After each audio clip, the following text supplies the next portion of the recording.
ये अलग बात है तामीर न हो, हर एक जहन में कुछ ताज महल होते हैं। ढूंढ उजड़े हुए लोगों में वफा के मोती, ये ख़जाने तुझे मुमकिन है ख़राबों में मिले। नमस्कार दोस्तों, बात शुरू करते हैं। जो उपलब्धियां दर्ज करते हैं बिल्कुल हमारे उभरते हुए जवान, वह बड़ी अद्भुत हैं। और कई बार ये लगता है कि ये सब कैसे मुमकिन हो जाता है और ये सब ऐसे लोग ही क्यों कर पाते हैं, कैसे कर पाते हैं। ये थोड़ा सा एक अजूबा उनमें देखने वाली बात है। अजूबा क्या है मैं आपको बता देता हूँ। अजूबा ये है कि अब कोई तो कॉमनवेल्थ खेलों में हमारे लिए, हमारे देश के लिए, अपने देश के लिए सोना जीत के ला रहा है, कोई सिल्वर चांदी जीत के ला रहा है। और ये जो मेडल्स लाने वाले लोग हैं, इनको अगर सही मानों में अदब की भाषा में, साहित्य की भाषा में अगर डिपिक्ट करना हो तो वो पुराना शेर याद कर लीजिएगा कि ढूंढ उजड़े हुए लोगों में वफा के मोती, कि ढूंढ उजड़े हुए लोगों में वफा के मोती, ये ख़जाने तुझे मुमकिन है ख़राबों में मिले। तो कई बार ये होता है कि जब अब ये संकेत को जो मिला है मेडल, बेशक रजत पदक मिला, चांदी मिली, सोना नहीं मिल पाया, लेकिन सोने से दूरी जो थी वो इतनी कम थी कि खुशी उतनी ही हुई जितनी सोना मिलने पे होती है, गोल्ड मेडल पे होती है।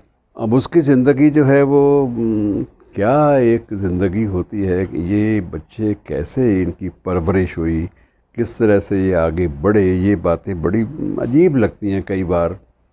अब क्या छोटा छोटा काम, पान बेचना, ऐसी चीज़ें बिल्कुल एक आम, जिसे आप कहते हैं कि फड़ी पर बैठकर कोई चीज़ बेचना, आम आदमी की ज़िंदगी की तरह से परवरिश पाना।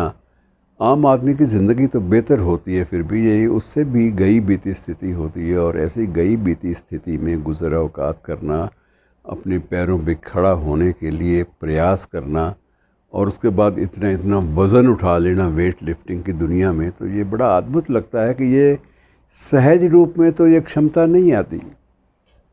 अब यही हाल स्थिति इस कमोबेश सबकी रही है।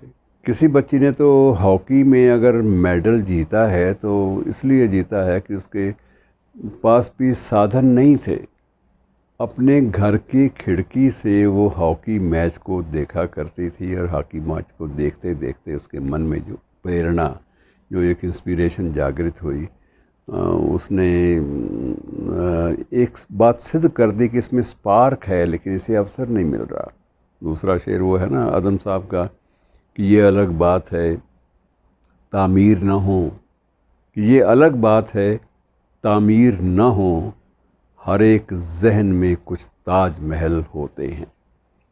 और ये खूबसूरती देखिए कि वो बच्ची अपनी खिड़की से सामने स्टेडियम में खेलती हुई अपनी हम उम्र जो उसकी बिल्कुल साथी संगिने हैं, उनको दूर से बता रही है कि इस बॉल को ऐसे चलाओ, इसको ऐसे मोड़ो, स्टिक को ऐसे चलाओ। वो सारी इंस्ट्रक्शन वहाँ खिड़की से बैठी बैठी दे रही है, और उसकी दी हुई इंस्ट्रक्शंस के बूते पे बच्चियां जो हैं, उसके स्कूल की बच्चियां, वो अपना गोल करने में सफल रहती हैं। और बाद में गोल सिर्फ एक स्कूल की टीमों के बीच में नहीं होता, बल्कि देशों के बीच में होता है। तो वहाँ भी सारे के सारे वही फार्मूले काम आते हैं।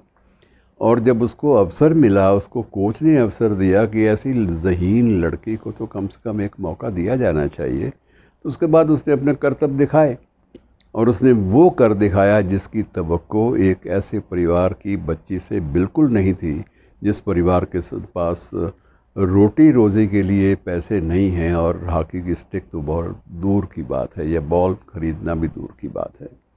तो ये स्थितियाँ बड़ी अजीब हैं। और ये स्थिति एक बालिका मणिपुर की है, जिसको कल अवार्ड मिला है, स्वर्ण पदक मिला है। उसकी स्थिति ये है कि उसने अपनी ज़िंदगी में सिर्फ सुई धागे से कुछ कढ़ाई का काम सीखा, और वो कढ़ाई का काम भी उसका अपना नहीं है। सिर्फ उसकी माँ, वो स्वयं और उसका भाई और उसका पिता, चारों मिलकर जब वो कढ़ाई का काम एक ठेकेदार के लिए करते हैं तब जाके उनका घर चल पाता है। और ऐसी परिस्थितियों में भी अगर कोई बच्ची या कोई लड़का या कोई बच्चा हमारे लिए, अपने देश के लिए स्वर्ण पदक जीत कर ला सकता है, तो उस वक्त मुझे लगता है कि ये भी कोई ऐसी प्रतिभा है जो ईश्वरीय देन है। ये आम तौर पर स्वाभाविक ज़िंदगी में ये चीज़ें नहीं मिलती। जिनको सब कुछ मिला वो कुछ उपलब्धि दर्ज नहीं कर पाए, और जिनके पास कुछ भी नहीं था वो उपलब्धियों के लोगों ने ढेर लगा दिए। तो ऐसे उदाहरण बहुत सारे हैं जो हमें प्रेरणा भी देते हैं और एक नई दिशा भी देते हैं।